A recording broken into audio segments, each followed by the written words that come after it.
Thanks, Ceann. I'll be brief, seeing as we have very, very little time, and I have to say there is a sickening feeling of deja vu about this session. It is a carbon copy of the charade that went on here before Christmas, where the Minister sat nodding off.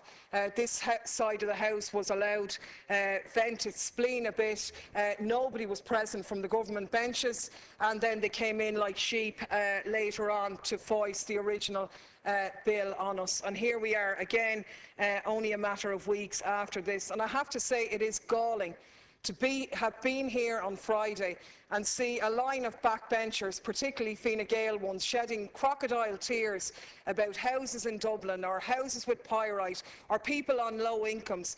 The very issues that we have tabled amendments around tonight that we are not going to get a chance to discuss in any way. It makes an absolute mockery of this spectacle here, and I'm not actually interested in playing the game in here, because the reality is that this battle and this game will be sorted out outside of here, where people aren't going to put up with the waffle and rubbish that's coming out of here because they simply cannot afford to pay what is being put on their shoulders. But I do want to have the opportunity to expose government backbenchers tonight who made false promises on the issue of pyrite, that they'd give people an exemption, who shed crocodile tears for people on low income, but yet who passed a piece of legislation that is more draconian than anything else that has been on our statute books, to allow you to go in and put your paws into the pockets of lowly paid workers. Now, obviously, your bill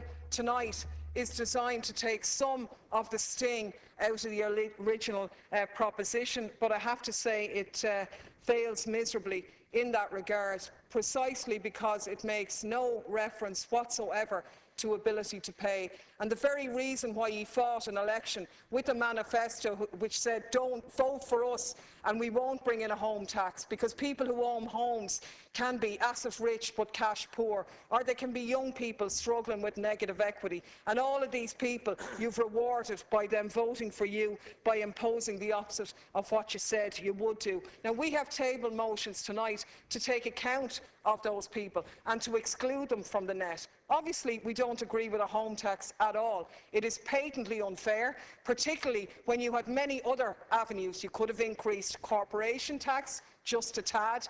You could have slightly increased income tax on the high earners, and you would have got just as much, if not more, as you are about imposing this further austerity on ordinary people. Ye chose not to do that, but I want your backbenchers to have the choice to vote on our amendments tonight. So I'd like to know, before the session breaks and before we have to come back later on, where do the amendments stand? We don't know at this stage which of our amendments are being allowed, which of them are being ruled out of order. I think the least you can do is give us the respect of allowing us to know that before we come back after this session convenes.